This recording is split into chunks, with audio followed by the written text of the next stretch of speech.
I was standing in the kitchen staring at the blood on my hands when I realized I'd been living with a stranger for 7 years. And the worst part is I think some part of me always knew, but I just kept making excuses because that's what you do when you love someone.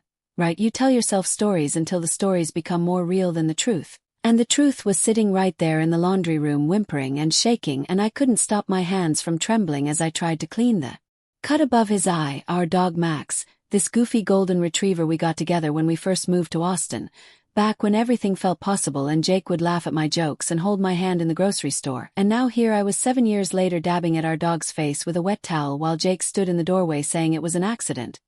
He didn't mean to. Max just wouldn't stop barking, and he had a stressful day at work, and I needed to stop overreacting because dogs are resilient. And I'm being dramatic like I always am. And I remember looking up at him standing there with his arms crossed and this look on his face like I was the problem, like I was crazy for being upset that he'd kicked our dog hard enough to split the skin above his eye. And something inside me just cracked. Not like a sudden break, but like when ice starts to splinter, slow and quiet, and then all at once you're standing on nothing. And I heard myself say, "You hurt him," and Jake rolled his eyes and said, "I barely touched him, he's fine, you're acting like I beat him or something." And that's when I realized he actually believed that. He actually thought this was normal, that losing your temper and lashing out at a defenseless animal was just something that happens when you're stressed. And I started thinking about all the other times, like 3 months ago when he'd grabbed Max by the collar so hard the dog yelped and Jake said he was just trying to get him to listen, or last summer when he'd shoved Max off the couch with his foot, not gently, and laughed when I flinched, said I was too sensitive, that I treated the dog better than I treated him, which maybe was becoming true but not for the reasons he thought. And I kept cleaning Max's wound while my mind raced through our entire relationship like I was watching a movie in reverse, seeing all these moments I'd rationalized or minimized or straight up ignored, like the time he'd punched a hole in our bedroom wall during an argument about my mom visiting and I told myself it was the wall not me so it didn't count, or how he'd grab my arm too hard when he wanted my attention and leave these little bruises I'd cover with long sleeves and tell myself he just didn't know his own strength, or the way he'd explode over small things, burnt toast, traffic, a wrong turn, anything could set him off, and I'd learned to walk on eggshells, always monitoring his mood, always trying to keep things calm, always making myself smaller and quieter and more agreeable because that's what kept the peace. And my best friend Maya had said something last year at her birthday dinner. We were in the bathroom and she'd asked me if everything was okay at home. Said she'd noticed I seemed different, more anxious, and I'd laughed it off and changed the subject because what was I supposed to say? That my husband had started scaring me, but I couldn't quite articulate why because he'd never actually hit me. He'd just come close, hovering in doorways when we fought, getting in my face, that thing where he'd slam his hand on the counter or throw his keys across the room and then act like I was insane for being startled, and I'd convinced myself that as long as it never crossed that line, as long as he never actually struck me, then it wasn't abuse, it was just a bad temper, stress, normal relationship stuff. Everyone fights, right? And Max whimpered again and I felt the surge of rage so pure it almost scared me because I'd spent years tamping down my own anger, swallowing it, letting it dissolve into anxiety and self-doubt. But seeing Max hurt, seeing this innocent creature who loved unconditionally and only wanted to be near us, seeing him hurt by the person who was supposed to protect him, something in me just snapped into clarity and I said, "I want you to leave." And Jake laughed, actually laughed, and said, "What, because of the dog? Are you serious right now?" And I stood up and looked at him and said, "Yes, because of the dog." And he started in on this whole thing about how I was being irrational. I wasn't thinking. Clearly, I was always so emotional. Couldn't I see he was under a lot of pressure at work? His boss was riding him, we had bills to pay. I didn't understand what it was like to carry that weight.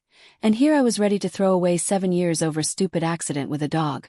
And I listened to him talk and I realized he was doing the thing he always did, making me doubt myself, making me feel like my reactions were the problem, not his actions.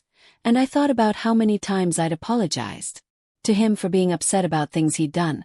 How many times I'd comforted him after he'd hurt me, and I said, "Pack a bag, I need you to leave tonight," and his whole face changed, went from condescending to angry in a heartbeat, and he said, "This is my house too, you can't just kick me out," and I said, "I don't care, I need you to leave," and he took a step toward me and I saw Max try to stand up even though he was hurt, positioning himself between me and Jake. And that's when Jake kicked him. Again, not as hard this time but deliberate, to move him out of the way, and I don't remember making the decision but suddenly I was screaming, really screaming, told him if he touched that dog again I'd call the police, and Jake stopped and stared at me like he'd never seen me before and said, "You'd really choose a dog over me?" And I said, You're making me choose, and yes, I choose him. I choose him because he's never made me afraid. And Jake's face did this thing where I could see him trying to decide which tactic to use, anger or hurt, and he landed on hurt, said, I can't believe you'd say that. I've never hurt you. I love you. I'd never hurt you. And I said, you hurt me all the time. I'm just finally admitting it.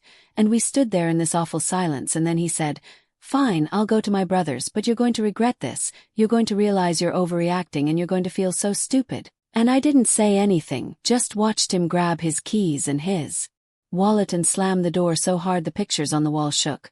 And then it was just me and Max in the quiet house, and I sat down on the floor next to him and cried harder than I'd cried in years. Not sad crying exactly, but this release of something I'd been holding for so long I'd forgotten it was there. And Max put his head in my lap even though he was hurt, and I realized this dog had been trying to tell me something for months. The way he'd tense up when Jake got loud, the way he'd stay close to me during arguments. He'd been reacting to something I'd refused to see. And I took him to the emergency vet that night even though it was 11 o'clock because I needed someone official to document what happened. And the vet was this kind older woman who looked at Max's face and then looked at me and asked quietly if I was safe, and I started to say yes automatically, and then I stopped and said, I don't know, maybe not, probably not. And she nodded and gave me some phone numbers and said sometimes people show you who they are and how they treat the most vulnerable.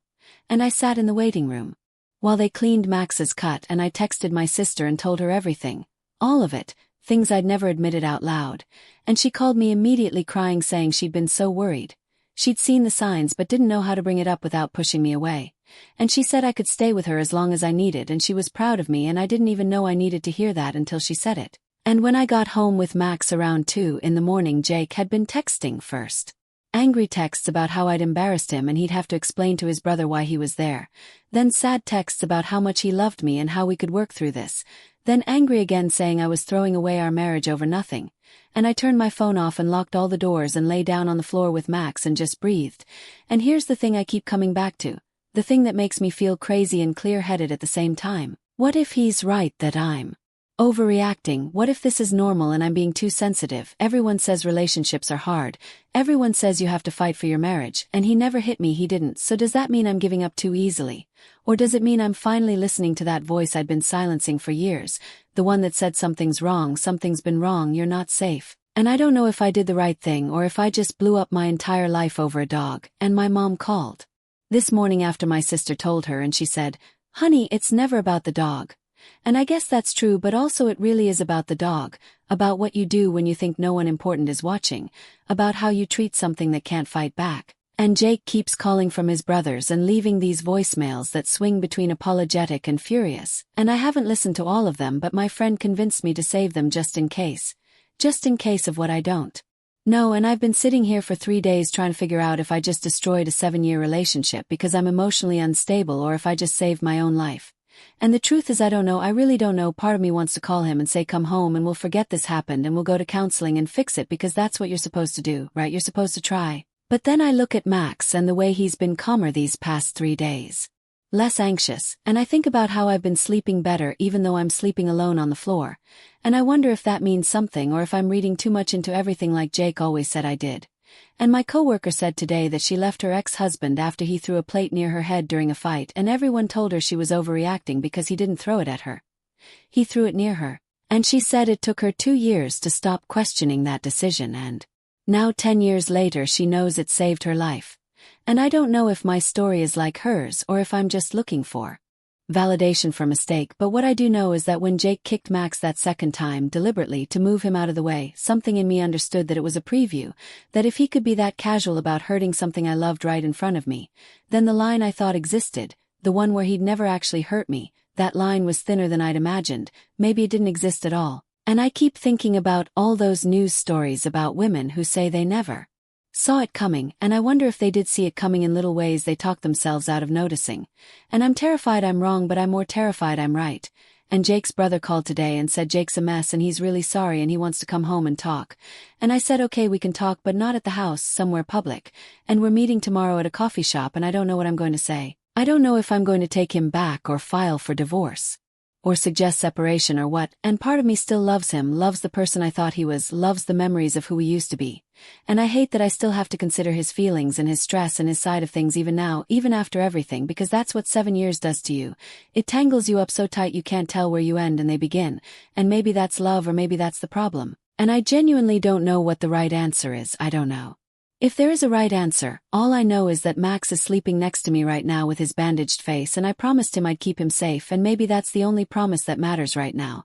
Or maybe I'm using a dog as an excuse to run from a marriage I should be fighting for. And I guess I'll find out tomorrow, I guess we'll see. But tonight I'm just sitting here in my quiet house with my hurt dog, wondering how I got here and whether I'm brave or whether I'm a coward and whether there's even a difference anymore.